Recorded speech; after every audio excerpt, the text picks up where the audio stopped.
नाज़रीन, अमेरिका से हालिया मुज़ाकरात के बाद ईरान ने अपना मौक़िफ़ एक बार फिर नहायत ही वाज़ेह और सख्त अंदाज में दोहरा दिया है। ईरानी वज़ीर ख़ारजा सैयद अब्बास इराक़ची ने साफ अल्फाज में ऐलान किया है कि ईरान किसी भी कीमत पर अपना यूरेनियम अफजूदगी प्रोग्राम तर्क नहीं करेगा। उनका कहना है कि ये ईरान का कानूनी, खुद मुख्तार और बुनियादी हक है और इस पर कोई सौदेबाजी नहीं हो सकती। इस बयान ने जारी सफारती अमल को मज़ीद हसास बना दिया है, क्योंकि दूसरी तरफ अमेरिका और इसके इत्तेहादी इस प्रोग्राम को महदूद करवाना चाहते हैं। मैं हूं इरफान रैना और आप देख रहे हैं न्यूज़ 18 का सोशल मीडिया प्लेटफॉर्म। आसान अल्फाज में इस बात को समझने की कोशिश करते हैं कि असल मामला है क्या, मुज़ाकरात कहाँ खड़े हैं, इख्तलाफात किस बात पर हुए और आगे क्या हो सकता है। सबसे पहले ये यूरेनियम अफजूदगी है क्या, उस पर हम उसे समझने की कोशिश करते हैं। यूरेनियम अफजूदगी वो अमल है जिसमें यूरेनियम को खास सतह तक तैयार किया जाता है। एक हाई लेवल होता है, एक लो लेवल होता है। कम सतह की अफजूदगी बिजली बनाने वाले जौहरी प्लांट्स में इस्तेमाल होती है और जबकि जो ज़्यादा सतह की अफजूदगी जौहरी हथियारों में इस्तेमाल हो सकती है। ईरान का कहना है कि उसका जो प्रोग्राम है वो पुरअमन मकासद के लिए है, जबकि अमेरिका और इजराइल को खदशा है कि यही प्रोग्राम आगे चलकर हथियारों की शक्ल इख्तियार कर लेगा। हालिया जो पस मंज़र है वो ये है कि ओमान के दारुल हुकूमत मस्कत में ईरान और अमेरिका के दरमियान बिलवास्ता मुज़ाकरात हुए, यानी दोनों फरीक एक ही मुकाम पर थे, मगर बराह रास्त आमने सामने बातचीत महदूद सतह पर हुई। ज़्यादातर जो पैगाम रसाई थी वो सालसों के ज़रिए हुई।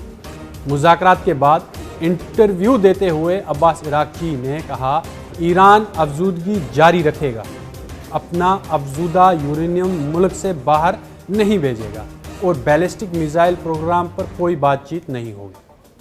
उन्होंने जोर दिया और ये कहा कि ऐसे माहदे के लिए तैयार हैं जो आलमी बरादरी को यकीन दहानी दे, मगर ईरान के साइंसी, जौहरी और दिफाई हकूक़ महफूज रहने चाहिए। यहाँ असल टकराव के 3 बड़े पॉइंट सामने आते हैं।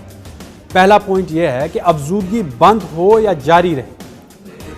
अमेरिका चाहता है कि ईरान की जो अफजूदगी है वो सख्त हद तक कम करे या फिर रोक ही दे।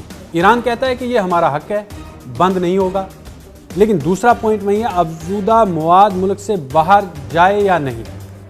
अच्छा, अमेरिका जो है वो ये तजवीज़ दे रहा है कि ईरान अपना हसास मवाद बैरून मुल्क मुंतकिल करे। इस पर ईरान ने साफ तौर पर इनकार कर दिया कि भाई हमारा जो यूरेनियम है, यानी जो उन्होंने अफजूदगी की है, वो मुल्क से बाहर नहीं जा सकती किसी भी कीमत पर। उन्होंने साफ तौर पर इनकार कर दिया।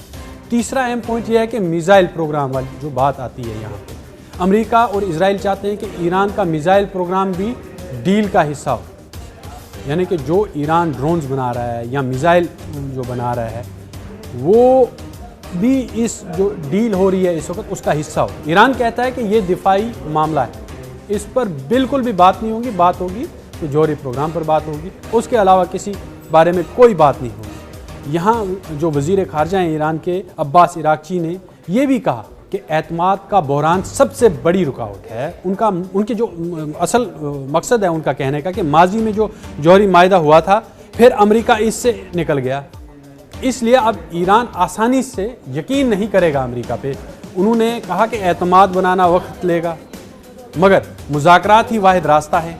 दूसरी तरफ अमेरिकी सदर डोनाल्ड ट्रंप ने इन मुज़ाकरात को इंतहाई मस्बत करार दिया है, मगर साथ ही दबाव की पॉलिसी भी जारी रखी हुई है। उन्होंने ऐलान किया है कि जो मुल्क और जो जितने भी ममालिक हैं, अगर वो ईरान से तजारत करेंगे उन पर इजाफी टैरिफ लगा दिया जा सकता है। यानी एक हाथ में मुज़ाकरात, दूसरे हाथ में इक़्तिसादी दबाव रखा हुआ है डोनाल्ड ट्रंप ने। इलाकाई मंजरनामा तब और दिलचस्प हो जाता है जब मिस्र, सऊदी अरब, मुत्तहिदा अरब अमारात और कतर समेत कई अरब ममालिक ने ईरान अमेरिका मुज़ाकरात का खैर मकदम किया। उन्होंने कहा कि हम जो मुज़ाकरात हो रहे हैं इसका खैर मकदम करते हैं। इन ममालिक का ये भी कहना है कि अगर बातचीत कामयाब हो जाती है तो पूरे खित्ते में कशीदगी कम हो सकती है, जंग का खतरा टल सकता है, कई मामला हल हो सकते हैं ओमान के जो इस वक्त किरदार निभा रहा है ओमान के किरदार को ख़ास तौर पर सराहा जा रहा है इस वक्त। जो अरब ममालिक हैं, मशरक़ वस्ता के जितने भी ममालिक हैं, वो ओमान के किरदार को निभा रहे हैं, क्योंकि मस्कत में इस वक्त जो है वो बातचीत हुई थी, उसके बाद सभी लौटे थे, लेकिन अभी मामला पेचीदा बना हुआ है, क्योंकि अभी ईरान ने अपनी जो मौक़िफ़ है वो वाज़ा कर दिए हैं, क्लियर कि भाई अफजूदगी तो बंद हो नहीं सकती। अच्छा, दूसरी तरफ जो एक खामोश सालिस के तौर पर ये जो जिस तरह से ओमान काम कर रहा है उसकी सराहना हो रही है, लेकिन यहीं पर इजराइल इस सारे अमल की शिक की नज़र से अगर देखा जाए, इस पूरी जो मामला चल रहे हैं, अब इजराइल की नज़र से हम देखें तो इजरायली क़यादत चाहती है कि किसी भी मुआहदे में ईरान का मिसाइल प्रोग्राम महदूद हो जाए, चाहे कोई भी अगर मुआहदा हो तो उसमें मिसाइल प्रोग्राम जो है वो महदूद किया जाए, ताकि ईरान बैलिस्टिक मिसाइल्स जो है वो ना बना सके और ईरान का जो असली प्रोग्राम है वो रोक दिया जाए, ताकि इजराइल को ख़तरा ना हो। खित्ते में इसके जो इत्तेहादी ग्रुप हैं उनकी मदद से रुके और सख्त निगरानी के निज़ाम हो इस पर, यानी कि जो वो बना रहा है, जौहरी जो प्रोग्राम चल रहा है ईरान के अंदर, उसकी सख्त निगरानी हो। इनके पास सारा डेटा आना चाहिए इजराइल और अमेरिका के पास में कि ईरान जो है वो कितनी अफजूदगी कर रहा है, लो लेवल पर है यानी पावर निज़ाम के लिए है, या फिर हथियारों को बनाने के लिए वो इतनी ज़्यादा अफजूदगी ना कर पाए, इसलिए उसकी निगरानी भी सख्त होनी चाहिए। इस दौरान ईरान के फौजी सरबराह ने भी सख्त बयान दे दिया है, कहा कि अगर जंग मुसल्लत की गई तो जवाब सिर्फ महदूद नहीं होगा बल्कि पूरे खित्ते में फैल सकता है। यानी सफारतकारी तो चल रही है एक तरफ से, मगर जंगी जुबान भी साथ साथ मौजूद है, क्योंकि कभी भी एक गलत स्टेप, क्योंकि ऑलरेडी जो अमेरिका के बहरी बेड़े हैं, USS अब्राहम लिंकन जो है वो इस वक्त बहरे अरब में है, वो खड़ा है वहाँ पे, वो खलीज फारस की में घुसने की तैयारी कर रहा था अब तक।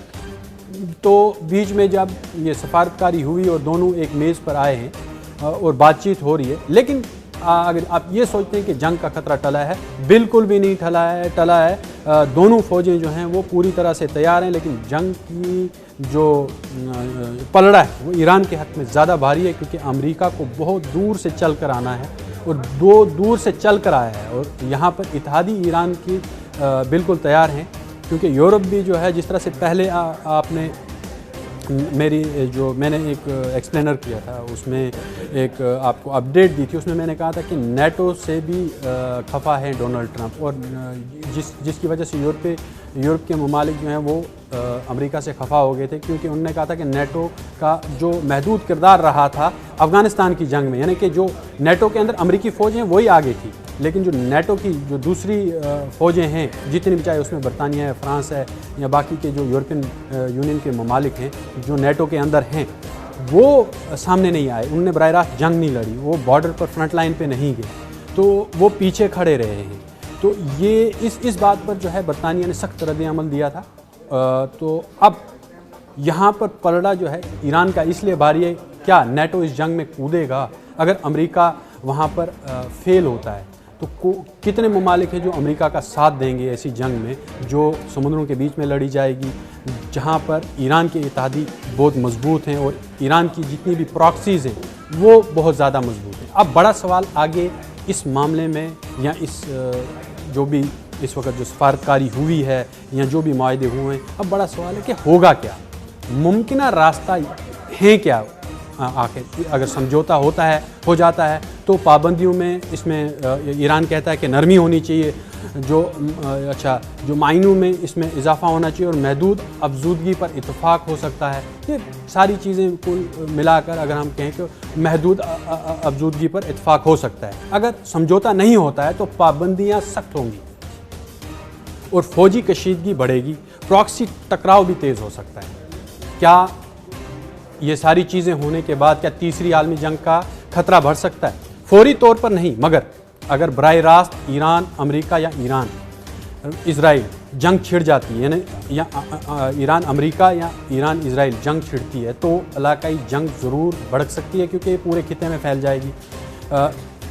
सीरिया वहाँ पे मौजूद है, लबनान मौजूद है, जॉर्डन मौजूद है, मिस्र मौजूद है, और साथ साथ इराक मौजूद है, जहाँ पर उनकी बेसिस मौजूद है, सीरिया के अंदर बेसिस मौजूद हैं अमेरिका की। तो ये इसकी डायमेंशन जो चारों तरफ से फैली हुई हैं और ये फिर बढ़ा, क्योंकि ईरान जो है वो सबसे पहले टारगेट करेगा, उनकी प्रॉक्सीज जो हैं वो टारगेट करेंगी अमेरिकन बेसिस को, जहाँ पर ऑलरेडी रशिया की बेसिस भी मौजूद हैं इन सभी जगहों पे।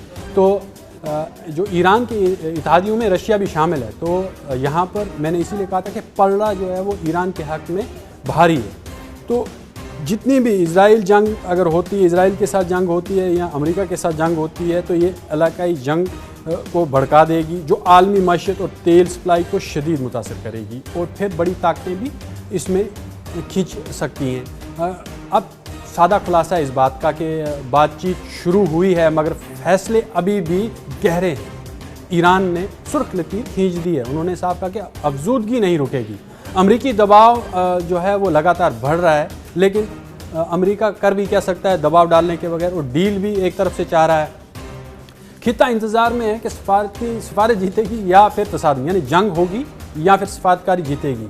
ये जो मामलात हैं इस वक्त, ये एक बारूद के ढेर के सामने खड़ा रहने के मुतरादिफ हैं, क्योंकि दोनों में सिफारतकारी तो हुई है, खैर मकदम भी हुआ कई ममालिक की तरफ से, लेकिन मामला ये है कि क्या ये कामयाब होंगे, क्या ईरान जो जितनी भी डील या उसमें उसके अंदर जो मायदे हैं वो हुए, क्या ये एक हतमी शक्ल लेंगे, क्या ये पहुँचेंगे उस पड़ाव तक पहुँचेंगे, उस पॉइंट तक पहुँचेंगे जहाँ जंग रुक सकती है। क्योंकि अमेरिका ऑलरेडी अपने बेड़े लेकर खड़ा है, बहरे अरब में और खलीज फ़ारस में घुसने की कोशिश कर रहा है, और इंतज़ार कर रहा है कि कोई डील होगी। क्या इतने लंबे अरसे तक अमेरिका भी वहाँ पर खड़ा रह सकता है? या तो अमेरिका अगर वापस चला जाता है, अपने जंगी जो जितने भी बेड़े लेकर हैं उनको वापस लेके जाता है, तो एक हमारे पास में एक पॉइंट क्लियर हो जाएगा कि हाँ जी जंग नहीं हो सकती, क्योंकि अमेरिका जो है वो वापस चला गया। लेकिन अमेरिका भी वहीं पर खड़ा है और ईरान ने भी दो टूक ऐलान कर दिया है कि भाई हम अपनी अफजूदगी को कम नहीं करेंगे, ठीक है। लेकिन उन्हें दबाव डाला जा रहा है कि आप अफजूदगी कम करो, आप मिसाइल प्रोग्राम पर भी उनके साथ में इस डील के अंदर लेकर आओ, जिस पर ईरान बिल्कुल भी मान नहीं रहा है। अब ये सब लोग इंतज़ार कर रहे हैं कि यहाँ पर सिफारतकारी जीतेगी या फिर जंग होगी। ये है न्यूज़ 18 नेटवर्क और आप देख रहे हैं न्यूज़ 18 उर्दू। हमारी पहुंच आपकी ताकत।